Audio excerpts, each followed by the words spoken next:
আমার দেশের রাষ্ট্রপ্রধান চুরি করে, আমার দেশের মন্ত্রী উপদেষ্টারা চুরি করে, আমার দেশের সাধারণ মানুষ চুরি করে। তো আমার তো আন্তর্জাতিক মর্যাদা নাই, জাতি হিসেবে আমরা সম্মানজনক মর্যাদা রক্ষা করতে পারি নাই। ব্যাংকের টাকা লুট করে বিদেশে বিজনেস করার নজির পৃথিবীর কোনো ইতিহাসে নেই। 6 মাসের ভিতরে কি অবস্থা, গ্যাস নাই, বিদ্যুৎ নাই, কিচ্ছু নেই। এই দেশ 54 বছর বয়স, লুটে পুটে এই দেশকে আমরা ফোকলা বানিয়ে ফেলেছি। বিগত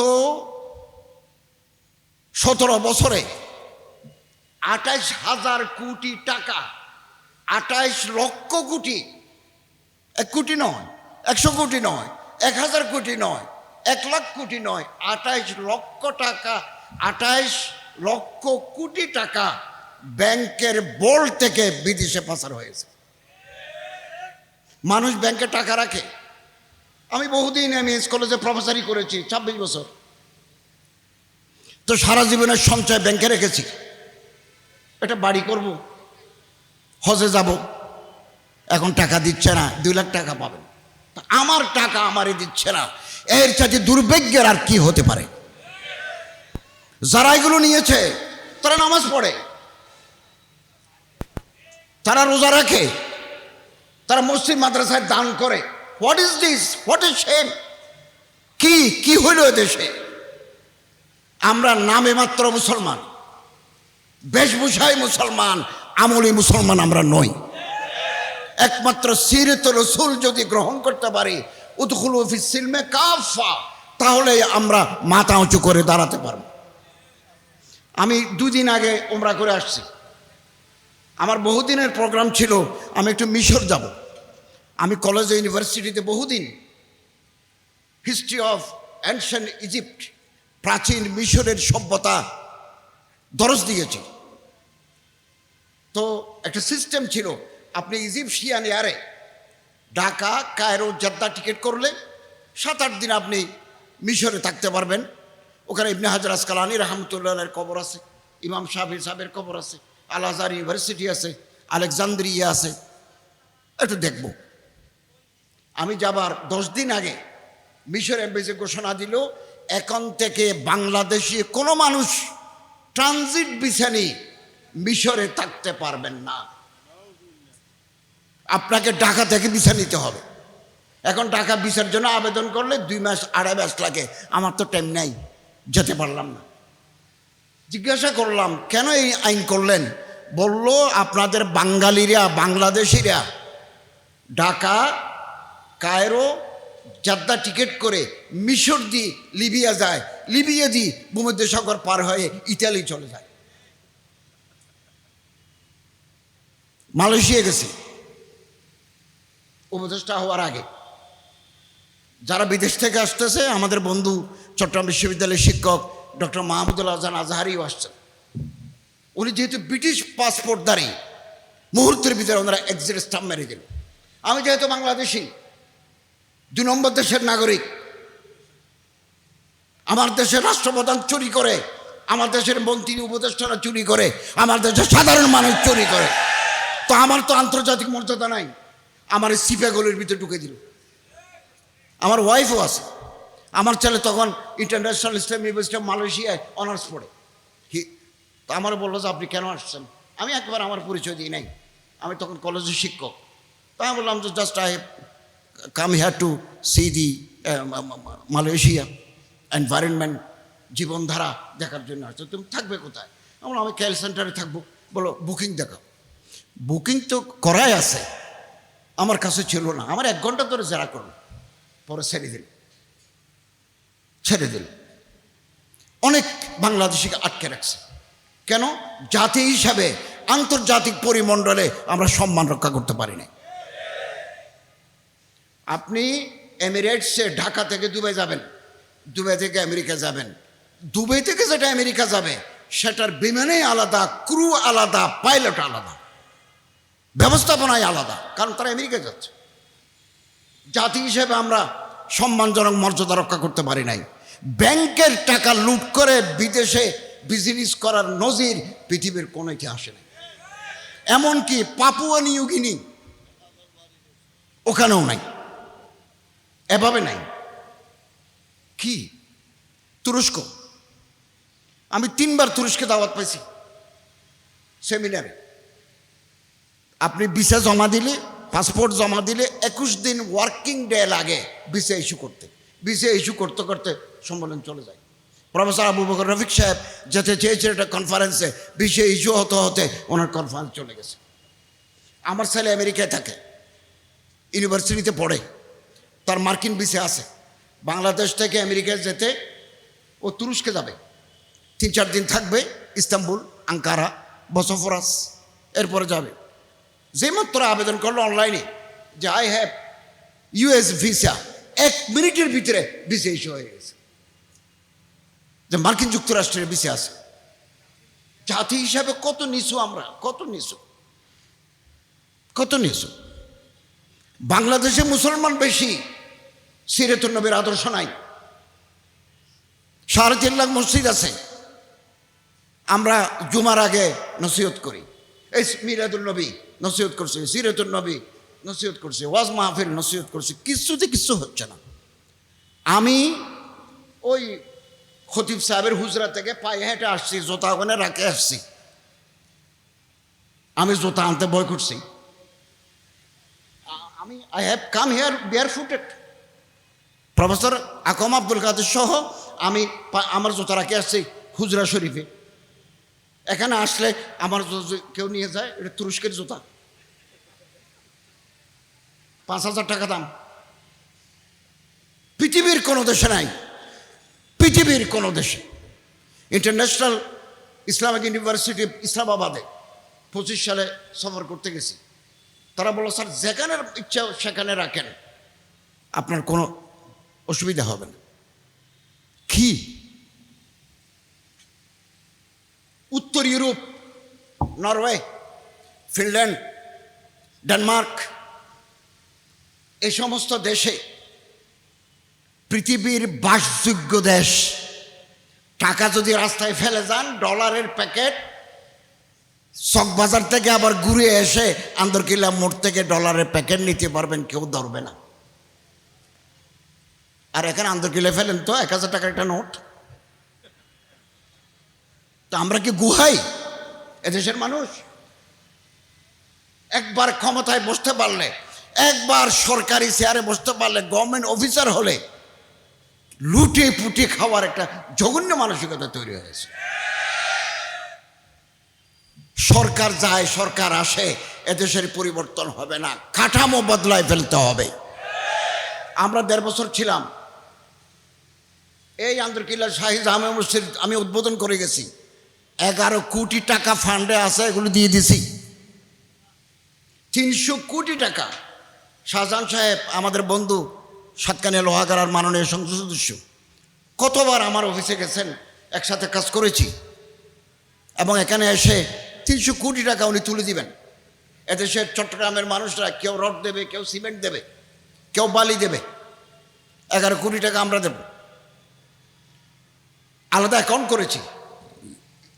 বোর্ড অফ গভর্নর্সের চেয়ারম্যান হিসাবে আমি অনুমোদন দিয়ে দিছি। এখন হাজী জয়নাল আবেদিন সাহেব বললেন, এদিন ইসলামিক ফাউন্ডেশনে গিয়ে তিনি আগাগোড়া কিছু খুঁজে পাচ্ছেন না। কি করে কাজ করবেন আপনি? এদেশে কাজ কি করে করবেন?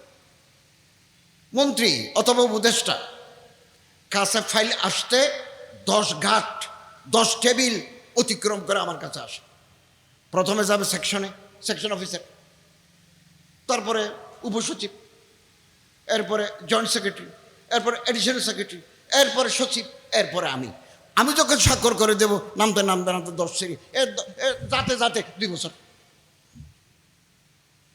আজকে আমার বন্ধু মাহমুদুর রহমান খলিল, সাতকানিয়া এলাকা থেকে ফাজেল, বাংলাদেশ সরকারের অতিরিক্ত সচিব ছিলেন, আমরা একসাথে মাদ্রাসায় পড়েছি।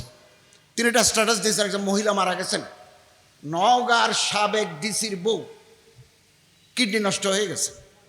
6 মাস যাবৎ তার আবেদনটা মন্ত্রণালয়ে পড়ে আছে, অফিসার সাহেবরা বিল করেন নাই।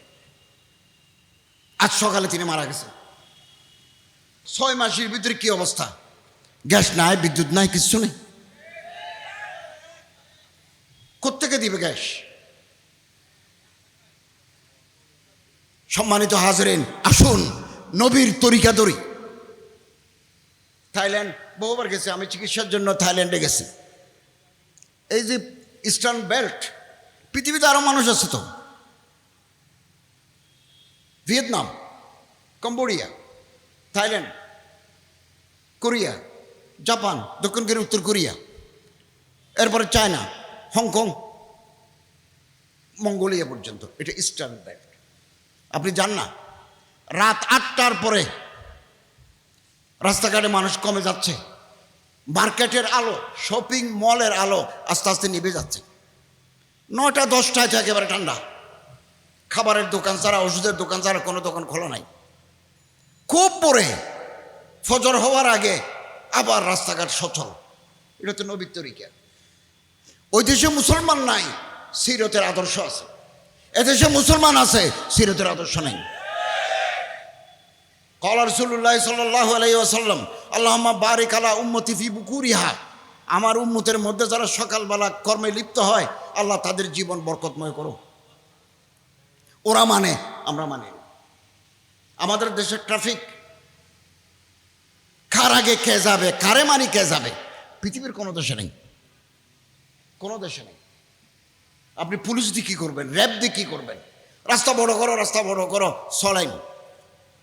এক লাইন ডিম বেচে, তরকারি বেচে, আর এক লাইন রিক্সা, আর এক লাইন সিএনজি, আপনার যাওয়ার জন্য জায়গা এইটুকু। তো রাস্তা 14 লাইন করলেও কিছু হবে না। রাস্তা বড় করে কিলাম। চমনি, আমিরাবাদ, এই যে সাতকানিয়া, লোহাগাড়া, আনোয়ারায় বন্যার ফলে লাখ লাখ মানুষ ক্ষতিগ্রস্ত হয়েছে। সারা বাংলাদেশের মানুষরা ত্রাণ বিতরণ করতে আসছে। আমি একটা ভিডিওতে দেখলাম, একটা ছোট মিনি ট্রাকে বেশ কিছু খাবারের প্যাকেট, চাল, ডাল, নুন, মরিচের প্যাকেট কেরানীহাট হয়ে বাজালিয়া যাবে। কেরানীহাটে আসার সময় যানজটে পড়ছে, গাড়ির গতি স্লো হয়ে গেল, পিছন থেকে আমরা আসি দলে দলে, ওখান থেকে প্যাকেটটি দৌড় দিছে। কি করবেন আপনি আমারে বলেন? পুলিশ, বিজেপি, এত দুষ্ট জাতি পৃথিবীর অন্য কোথাও নাই। দাঁড়িয়ে দাঁড়িয়ে আছে, টাকা খাওয়ার ক্ষেত্রে আপোষ নাই, নিরাপোষে তারা টাকা খাবে। লা ইয়াদখুলুল জান্নাতা গুযিয়া বিল হারাম, শরীরে এক ফোঁটা রক্ত যদি হারাম দিয়ে ঢুকে, এই শরীর বেহেশতে যাবে না। এটা নবীর তরিকা, আমরা এটা গ্রহণ করব। আমরা আশাবাদী, হতাশ হব না। আমরা আশাবাদী, লোক তৈরি করতে হবে। লোক আমার দলও করবেন, আপনার দলও করবে। অপরের হাত ধরেই আমরা সরকার পরিবর্তন করতে পারব। কুল্লু হিজবিন বিমা লাদাইহিম ফারিহুন, আমি আমার দল নিয়ে খুশি, আপনি আপনার দল নিয়ে খুশি। কোনোদিন হবে না, কোনোদিন হবে না। ওয়াহাদাত উম্মাত, কুল্লু মুসলিম আখুল মুসলিম, ইন্নামাল মুমিনুনা ইখওয়া, দুনিয়ার সমস্ত মুসলমান মায়ের পেটের ভাইয়ের মতো। ওয়াতাসিমু বিহাবলিল্লাহি জামিআন ওয়া লা তাফাররাকু, এই চেতনায় উদ্দীপিত হবে।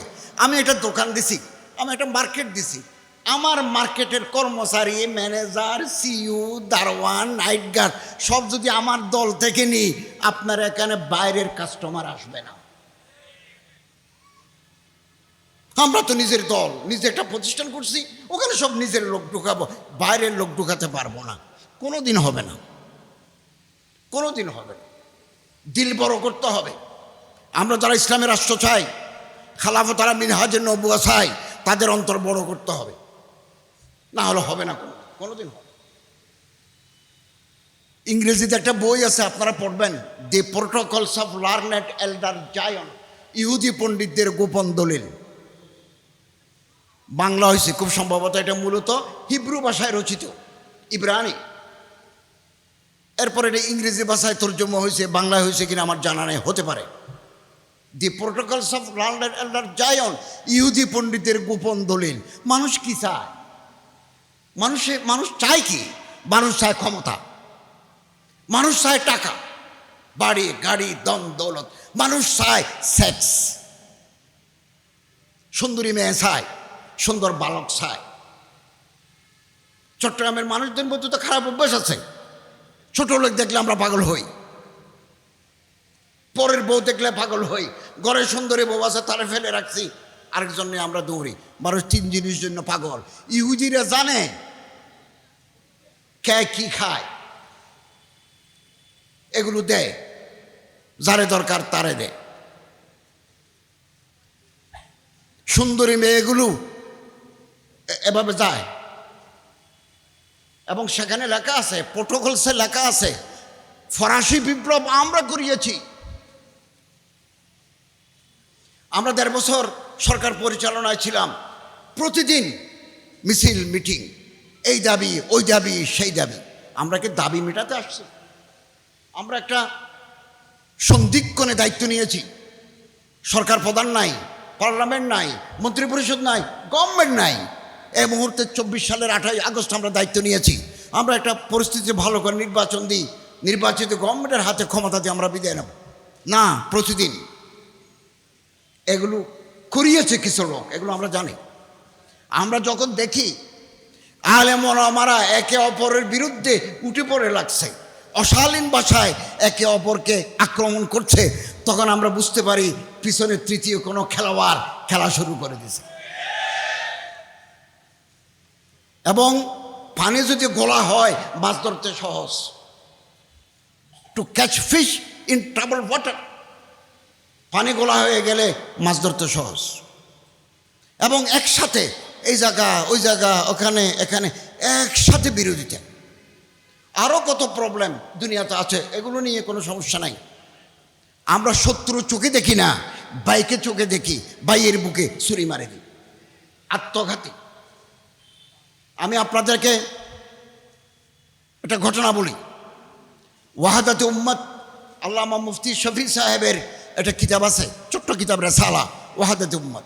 ওয়াহাদাতে উম্মতে তিনি লিখেছেন, হযরত আনোয়ার শাহ কাশ্মীরি রহমতুল্লাহ আলাই, দারুল উলুম দেওবন্দের শেখুল হাদিস, উনি একদিন তাহাজ্জুদের সময় নিজের ঘরে বসে কামরায় বসে কাঁদতেছেন। মুফতি শফি সাহেব বলতেছেন আমি গেলাম, উনি কাঁদতেছেন। হজরত মুফতি শফি সাহেব বলতেছেন আমি আমার হজরতকে জিজ্ঞাসা করলাম, ক্যা শেখ তবিয়ত নাসাজ হ্যায়, আপনি কি অসুস্থ নাকি, কাঁদতেছেন কেন?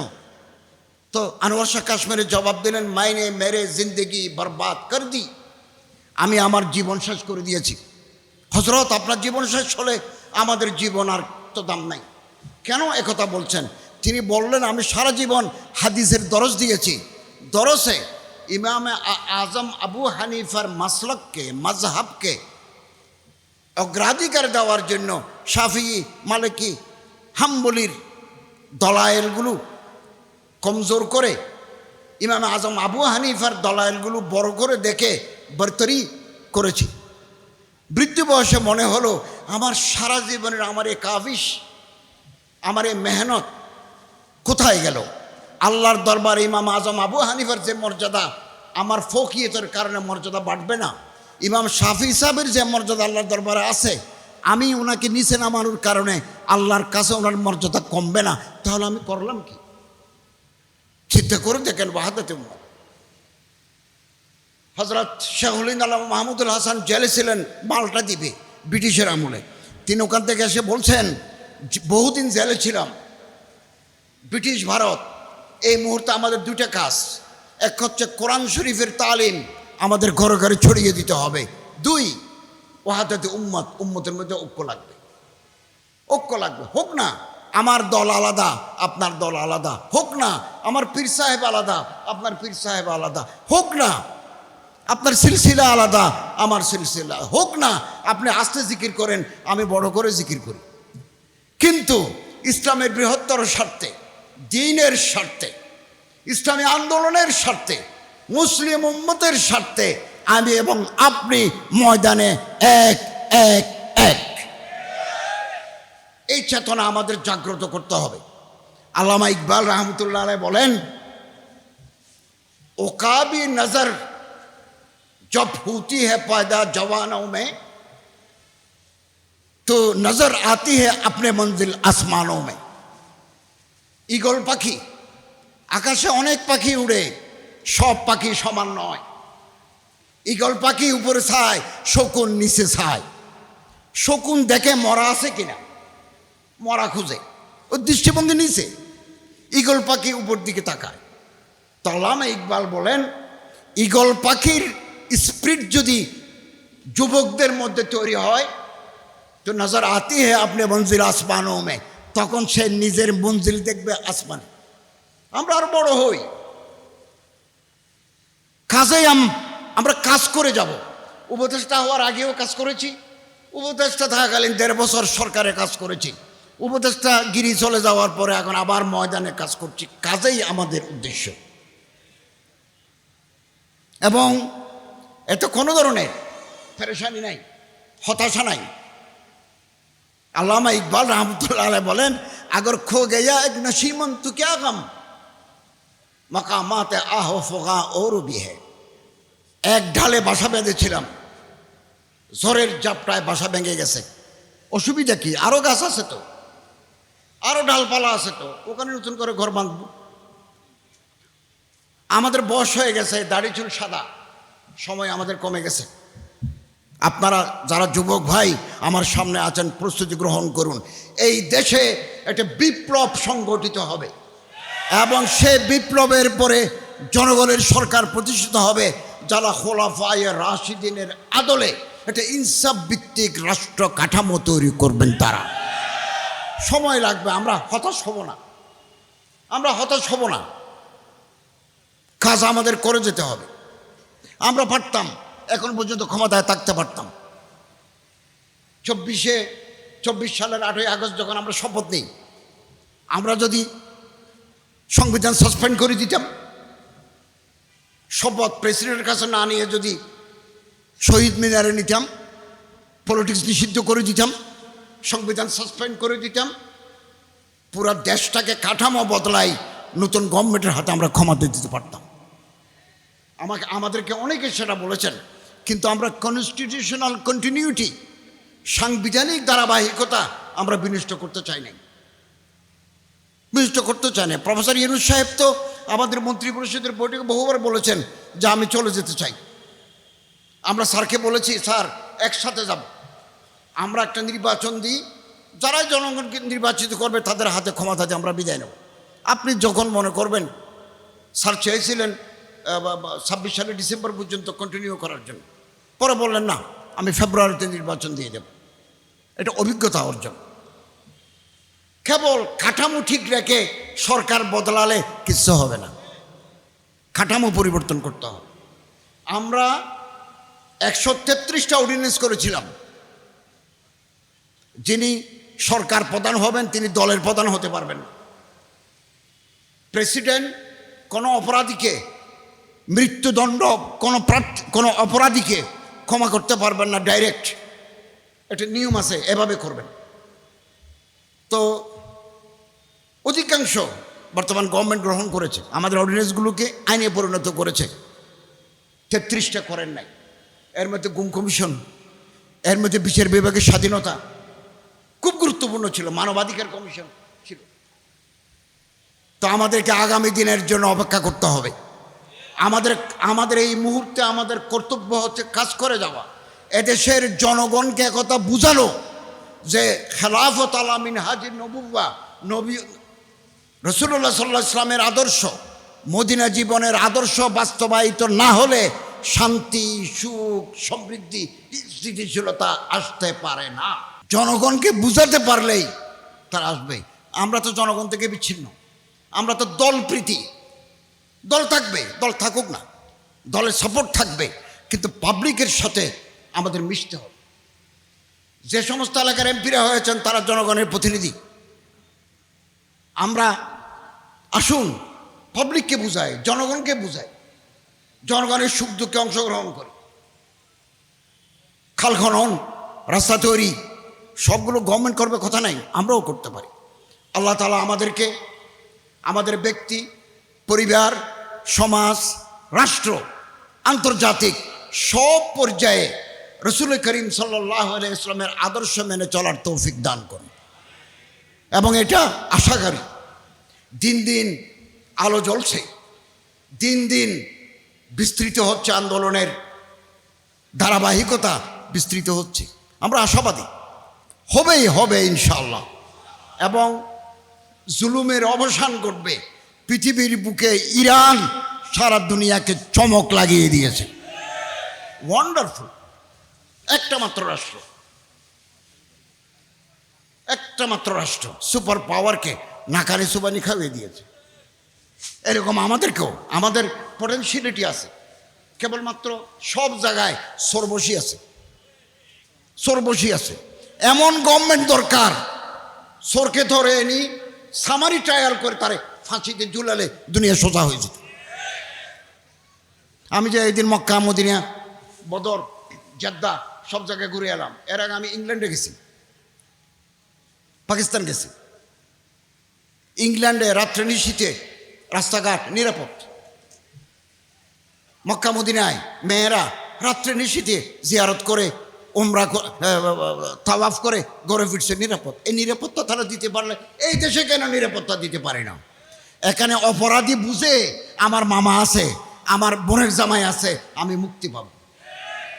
এই বোনের জামাই প্রীতি এগুলো যদি বন্ধ করতে পারি, ন্যায় বিচার যদি নিশ্চিত করতে পারি, এই দেশে মানুষ দরজা খুলে ঘুমাবে। ডেনমার্কে, সুইজারল্যান্ডে, কোপেনহেগেনে জেলখানা নাই। জেলখানা আছে, আসামি নাই। আর আমাদের জেলখানায় জায়গা নাই। আল্লাহ তাআলা আমাদেরকে রসুল করিম সাল্লাল্লাহু আলাইহি ওয়াসাল্লামের আদর্শ, মিলাদুন্নবী, সিরাতুন্নবীর আদর্শ মেনে চলার তৌফিক আমাদের দান করুন। আমি আবারও বলছি, অন্তর বড় করুন। আপনার পিছনে দল আছে, থাকুক, কোনো আপত্তি নাই। আপনি জনগণের প্রতিনিধি। আমি উপদেষ্টা হওয়ার পরে প্রথম চট্টগ্রামে এসে আহমদে সুন্নিয়া মাদ্রাসায় গেছি। আমি রাজশাহীতে প্রথম নেমে আলে হাদিসের মাদ্রাসায় গেছি। আমি কিন্তু কমই ধারা পছন্দ করি, কিন্তু যেহেতু আমি সরকারের মন্ত্রী, সরকারের উপদেষ্টা, বেরলভি, আহলে হাদিস, মাজারওয়ালারা তারাও আমার মন্ত্রণালয়ের অংশীদার। গেছি আহমদে সুন্নিয়ায় গেছি, ওই হাশেমি সাহেবের মাদ্রাসায় গেছি, আহলে হাদিসের বড় বড় মাদ্রাসা ডক্টর গালিব সাহেবের মাদ্রাসায় গেছি। ওনারা যে সম্মান আমারে দিলেন, আমরা তো যোগাযোগ রাখি না। হাশেমি সাহেবের মাদ্রাসায় গেছি, ওনারা একটা 4 তলা ভবন আমাকে দিয়ে সঙ্গে বুনিয়াদ দিয়ে উদ্বোধন করলেন। তারা যে ভালোবাসা আমারে দেখালেন। আমরা তো ভাই নিজের দল নিয়ে ব্যস্ত, দলের বাইরে। এটা দুম্বা আসলো সৌদি আরব থেকে, দলের কর্মীদের খাওয়ালাম, দলের বাইরে লোক আছে তো। আমি বারবার কথা আপনাদের বোঝাতে চাই, যতদিন এই ধারণা তৈরি হয় নাই, এই প্র্যাকটিস চালু হয় নাই, ততদিন এদেশে ইসলামী হুকুমত হবে না। আল্লাহ তাআলা আমাদের তৌফিক দান করুন, আমিন। আমরা সওয়াব পাবো, আমরা কাজ করে যাব। ইসলামী রাষ্ট্র, খেলাফত আলা মিনহাজে নবুওয়া আল্লাহ যদি এদেশে কায়েম করান, আমরা কবরে যাওয়ার পরেও আমাদের আত্মা শান্তি পাবে। আপনাদের উপর দায়িত্ব দিয়ে গেলাম, আমরা পিছনে তাকাবো না, আমরা তাকাবো সামনে। আল্লাহ তাআলা আমাদের তৌফিক দান করুন, আমিন। ওয়া আখিরু দাওয়ানা আলহামদুলিল্লাহি রাব্বিল আলামিন।